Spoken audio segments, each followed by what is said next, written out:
inquiry-based learning? It is about questioning, no? Ay!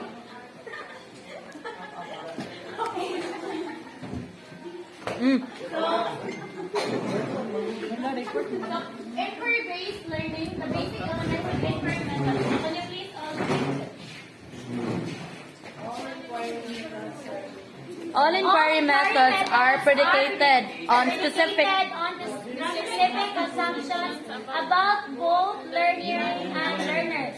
inquiry teaching requires a high degree of interaction among the learner, the teacher, the materials, the content, and the environment. The most challenging part is that allows both learner and the teacher to become persistent seekers, interrogators, questioners, and fatherers. So it is an educational approach note that encourage students to explore, learn through investigation, research, and hands-on activities. So it is also a student-centered method that fosters critical thinking and problem-solving skills that and also allows both learners and teachers to become persistent seekers, interrogators, questioners, and fatherers.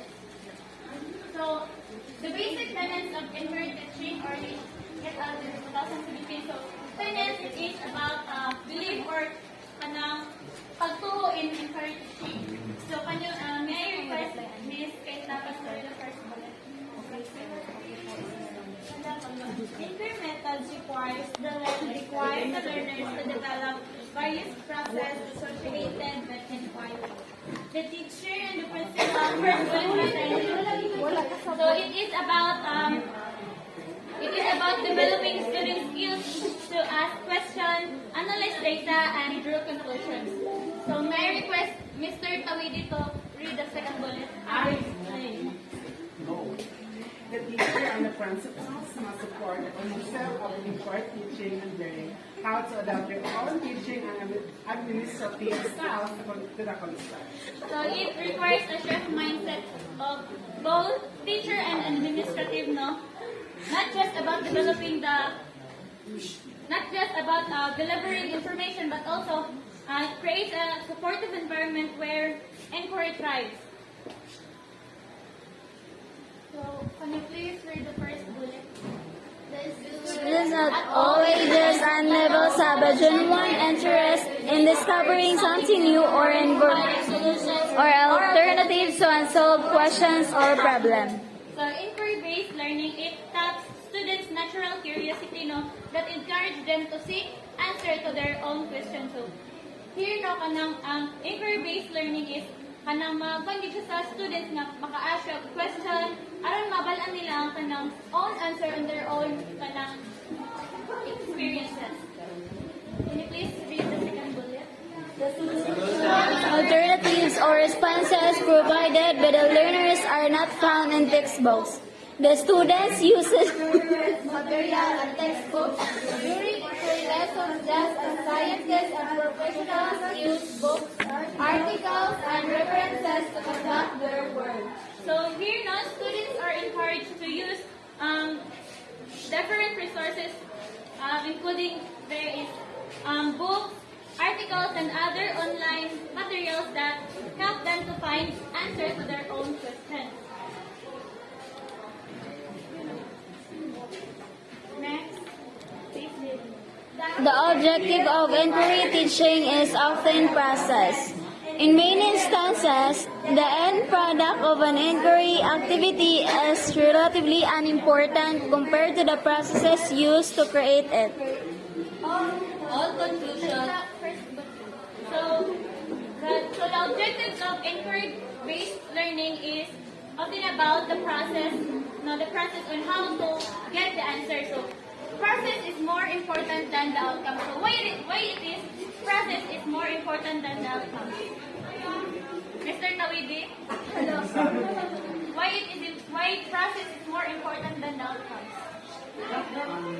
Process.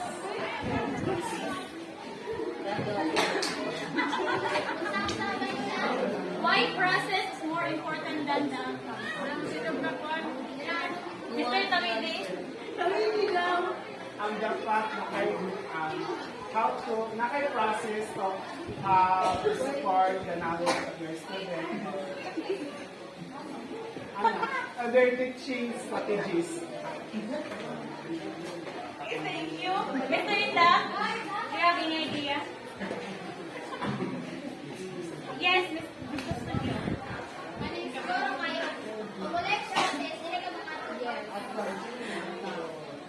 Yes. So, process is more important than that just because sa process ko part mo, gihaman show sa students ilang critical thinking skills and problem solving skills.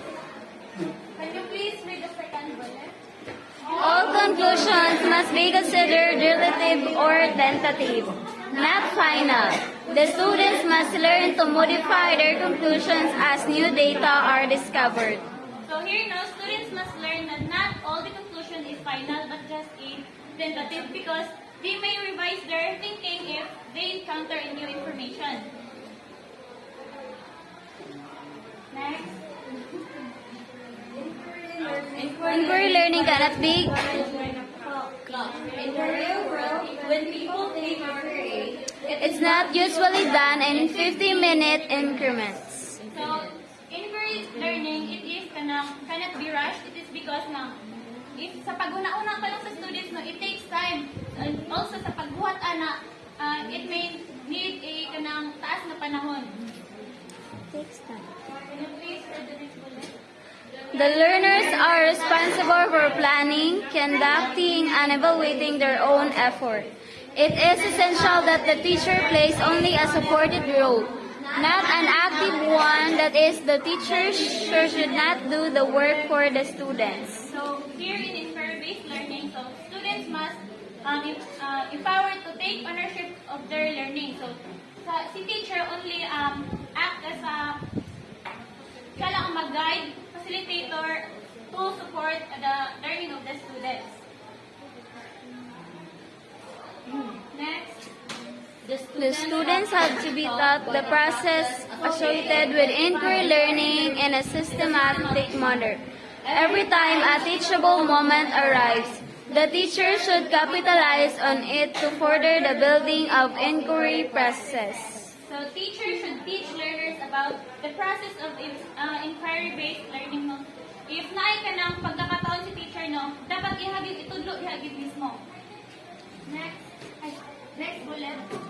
inquiry learning complicates and expands the teacher's work, owing to the many interactions that may emanate from inquiry teaching and learning. So, inquiry learning expands teacher's work. It is because of the questioning sa mga students. So, di ba sa inquiry, it is more focused sa mga questioning sa bata. So, sa diha, mas mutaas ang kanang dapat ang teacher is knowledgeable enough na aron ma-handle niya na and then yes, makadugang siya sa trabaho, although makadugang siya sa trabaho. Pero in that way, mas makalearn ang mga students. So, next is the basic inquiry process. So, I know nga, kabalo naman mo sa uban nino kay na-discuss naman ni itong mga previous na lesson. So, first is observing. It is paying attention to details, no? So, to gather information through senses, sa paggamit sa itong senses. It is observation based sa kanang hindi mo makita, hindi mo madungog, matouch. And then, so, sa mga gamit ang 5 senses. Next is classifying. It is grouping similar objects or ideas based on their shared characteristics. Next is inferring. It is drawing conclusions based on your observation and your prior knowledge. Next is using numbers. So it is applying a mathematical concept and tools to analyze the data. Next is measuring. So measuring, it is using both non-standard and standard measurements. So when we say non-standard, what is it? Non-standard. Oh yes, pag-estimate is like using dangaw, mga nakatulong sila metros niya, niyon na pagsukod. When we say ka ng standard measurement, gamitan siya tools. Yes, gamitan siya tools like itong Measuring. measure, ruler, and other and now measuring tools. Next is using space-time relationship. So So it is understanding object and events. It is understanding how objects and events related to space and time. Next is communicating. It is clearly expressing ideas to almost share sa others.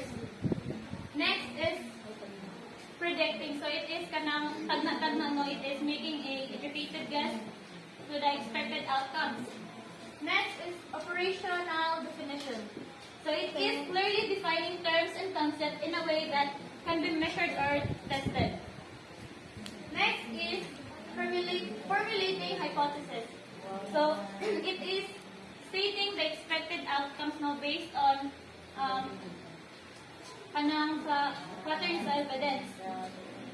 Next is interpreting data. So it is analyzing data and drawing conclusions from it. Next is controlling variables. So ang controlling variables is na-discuss ni Miss Arcala. Katong na ay independent variables, dependent variables. So kabalo naman mga ito, no? If asang nag-manipulate, pag asang katong na-affect. Yes. Next is experimenting. So it is conducting a controlled test to gather evidence and draw conclusions to it. Before I will end my discussion, I have here a quote. Can you please all read?